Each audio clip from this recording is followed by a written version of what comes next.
Oke, Assalamualaikum warahmatullahi wabarakatuh. Kembali lagi di channel Stephen Amstrino. Kali ini kita akan melanjutkan materi kita kemarin ya, materi kita sebelumnya.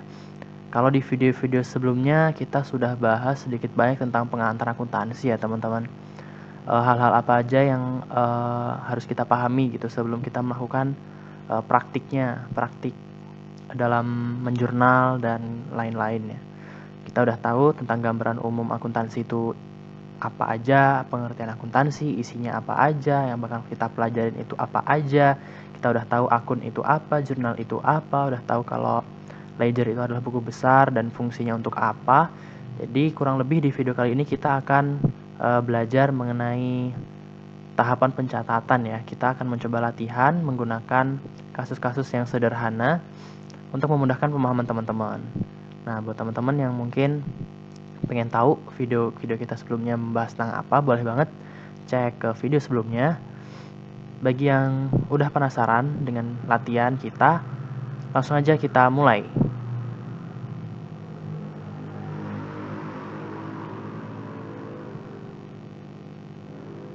Kerangka materi kita pada kesempatan yang kali ini ada 3 poin ya. Pertama, kita akan mencoba untuk menjurnal. Yang kedua, kita akan posting hasil jurnal kita ke ledger atau buku besar.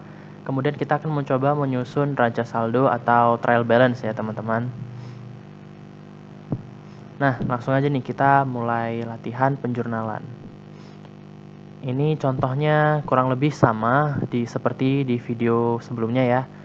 Yang sebelumnya itu kita menggunakan persamaan dasar akuntansi. Nah, di sini kita langsung implementasikan menggunakan jurnal.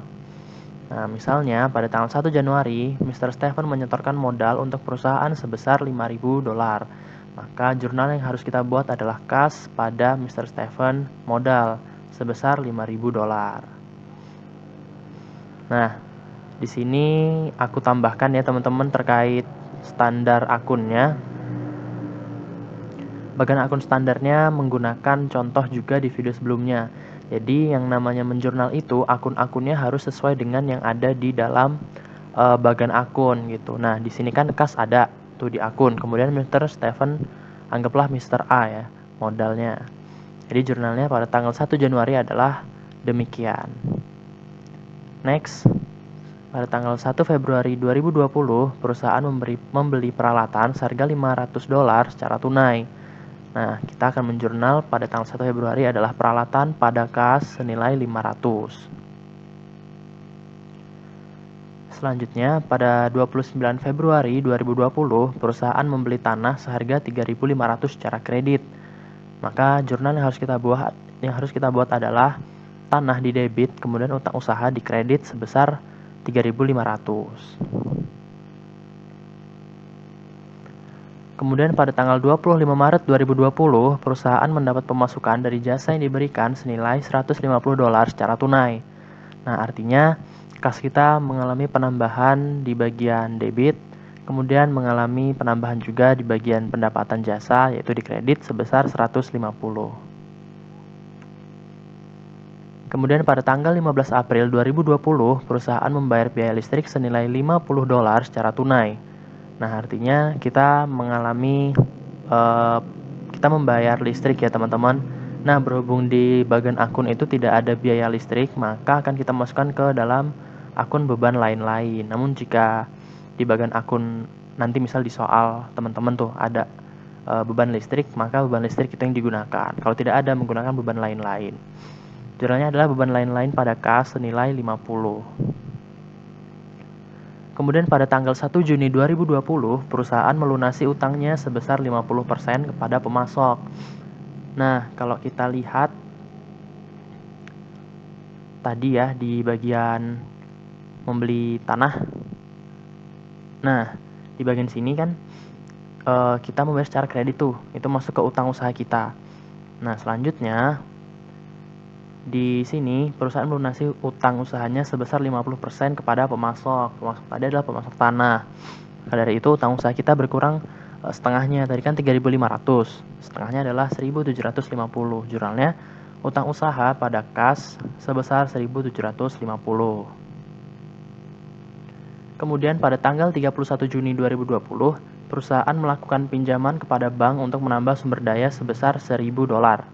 Artinya kita mengalami penambahan kas sebesar $1.000 dan kita juga memiliki utang atas pinjaman kepada bank, yaitu sebesar $1.000. Kemudian pada tanggal 14 Juli 2020, memberikan jasanya senilai $100, namun pelanggan baru bisa membayar pada akhir bulan. Nah, artinya di situ kas belum masuk ke kita, namun pendapatan harus kita catat. Jadi jurnalnya adalah piutang usaha pada pendapatan jasa senilai $100. Pada tanggal 25 Juli 2020, pelanggan membayar 50% utangnya atas jasa yang perusahaan berikan pada tanggal 14 sebelumnya ya. Ini 14 Juli 2020. Maka jurnalnya adalah kas sebesar 50 pada piutang usaha sebesar 50% dari 100 ya teman-teman.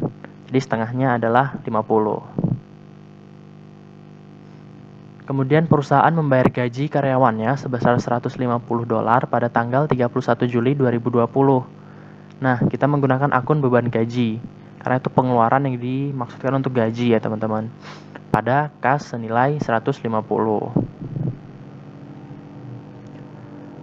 Kemudian Mr. Stephen melakukan penarikan modal atau PRIV atau istilah lainnya withdrawal senilai $500 dari perusahaan pada 31 Agustus 2020 untuk keperluan pribadi. Nah, kalau misal penyetoran modal kan kas pada Mr. Stephen modal. Nah, kalau penarikan atau withdrawal itu dibalik aja. Jadi Mr. Stephen PRIV pada kas atau Mr. Stephen withdraw pada kas senilai $500. Nah, buat teman-teman yang masih bingung ya, kenapa akun itu ada di debit, kenapa akun itu ada di kredit, silahkan tonton video aku sebelumnya ya. Di situ udah dibahas saldo normal akun dan fungsi dari debit atau kredit. Jadi kalau udah nonton itu, insya Allah mengerjakan jurnal tadi itu lancar.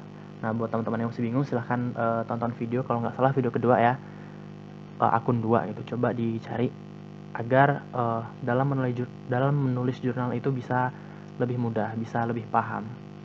Nah, selanjutnya kita akan melakukan posting ke Ledger. Nah, di sini sudah aku posting ya teman-teman dari masing-masing transaksi tadi.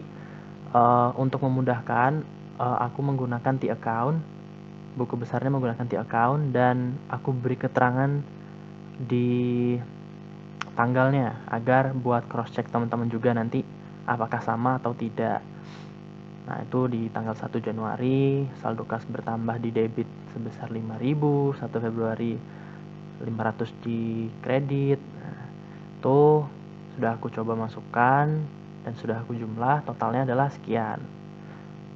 Jadi saldo buku besar kas adalah 3.250 di sisi debit, piutang usaha di sisi debit 50, kemudian peralatan di sisi debit 500, tanah di sisi debit 3.500, utang usaha di sisi kredit 2.750, Mr. Stephen modal di sisi kredit 5.000, dan Mr. Stephen PRIV di sisi debit 500, pendapatan jasa di sisi kredit 250, beban lain-lain di sisi debit 50, dan beban gaji di sisi debit sebesar 150. Nah, buat teman-teman yang masih bingung juga nih, sebenarnya penggunaan T-account tuh gimana?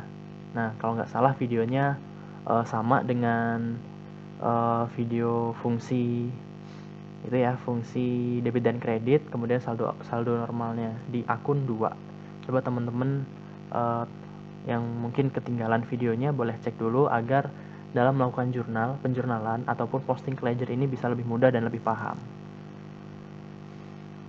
Nah, yang terakhir kita masukkan ke neraca saldo. Seperti di video sebelumnya ya, neraca saldo itu kan sebuah list atau sebuah daftar terkait akun-akun beserta saldo-saldonya atau jumlah akhirnya itu ada berapa. Nah, dalam neraca saldo itu akun-akunnya itu sesuai bagian akun ya teman-teman. Jadi kalau misal nanti menemukan di bagian akun itu nggak ada akun yang cocok gitu. Nah, teman-teman boleh tambahin sendiri dengan jurnal sendiri gitu. Misal tadi ada beban listrik ya, teman-teman lebih suka untuk memakai nama beban listrik gitu, bukan beban lain-lain.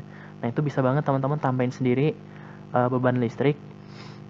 Jadi nanti di neraca saldo ada tambahan di bagian bawah, di bawahnya beban lain-lain itu beban listrik gitu. Tapi tergantung juga kesepakatan dengan pengajarnya. Kalau pengajarnya membolehkan silahkan, kalau misal pengajarnya mengarahkan untuk sesuai bagian akun aja, nah menggunakan beban lain-lain. Tapi pada dasarnya kalau misal di neraca saldo awal tahun itu nggak ada akun yang bisa digunakan, maka teman-teman boleh membuat akun baru. Kemudian di neraca saldo akhir tahun ditambahkan sendiri gitu. Nah di sini sudah aku masukkan juga saldo-saldo yang di ledger tadi ya. Kas tadi di sisi debit 3.250 dan yang lain sebagainya. Kemudian dijumlahkan tuh di sisi debit dan di sisi kredit harus balance. Kebetulan udah aku jumlahin juga ya 8.000 dengan 8.000. Maka hal itu mengindikasikan bahwa perhitungan kita sudah benar. Sekali lagi apabila tidak sama ya, tidak balance ya antar total saldo itu, misal yang satu 8.000, yang satu masih 7.950. Nah, ternyata beda tuh, nggak balance. Berarti ada kesalahan, entah kita salah menjumlahkan di neraca saldo, entah kita salah menjumlahkan di account, entah kita salah menjumlahkan atau memasukkan angka pada jurnal. Nah, tipsnya adalah teman-teman setiap menulis jurnal, teman-teman buat kertas coret-coretan deh di mana gitu. Setelah membuat jurnal, menulis jurnal, langsung dimasukkan ke dalam coret-coretan. Di coret-coretan teman-teman buat di account. Jadi di account udah ada namanya, misal kas. Ternyata di jurnal pertama melibatkan kas udahan. Nah, teman-teman menulis kas pada apa misalnya? Kita membeli tanah juga misalnya ya. Tanah pada kas sebesar 1.000. Nah, teman-teman harus langsung posting itu ke dalam coretan tadi yang udah ada di account-nya. Tanah di kredit 5.000, tanah di debit 1.000, kemudian kas di kredit 5.000. Jadi kayak gitu mempermudah teman-teman untuk cross check-nya. Jadi daripada teman-teman nyelesain jurnal seluruhan, habis itu baru buat di account-nya, terus teman-teman cek lagi dari awal, itu cukup memakan waktu. Jadi tipsnya dari aku, kalau teman-teman habis ngejurnal, satu jurnal, langsung masukin ke ledger. Jurnal selanjutnya masukin lagi ledger, jurnal selanjutnya masukin ke ledger. Jadi kalau misal jurnalnya udah selesai semua, ledgernya itu udah siap. Nah, tinggal dijumlahin semua ledger-ledgernya, tinggal dimasukin ke neraca saldo. Kayak gitu tingkat akurasinya bisa lebih tinggi dan lebih menghemat waktu teman-teman. Jadi setiap habis jurnal itu kan angkanya tuh masih hangat tuh angkanya. Misal 500. Teman-teman masukin ke ledger, masih inget tuh 500. Beda dengan udah selesai jurnal baru masukin ke ledger, bisa-bisa 500 tuh terbacanya jadi 50 gitu kan. Nah, itu salah satu tips dari aku untuk mengerjakan jurnal dengan tepat. Kemudian menghasilkan neraca saldo yang hasilnya seimbang atau balance. Oke, sekian dulu video kita kali ini. Semoga latihan-latihan dengan soal sederhana tadi bisa membantu ya teman-teman. Sekian dulu video pembelajaran kita kali ini. Seperti biasa, kita ada pantun. Jurnal jangan lupa diposting, ledger jangan lupa dijumlah. Walau belajar terasa pusing, wajah harus tetap ramah. Oke? Jangan lupa like dan subscribe-nya ya teman-teman. Sampai jumpa di video selanjutnya. Terima kasih. Wassalamualaikum warahmatullahi wabarakatuh.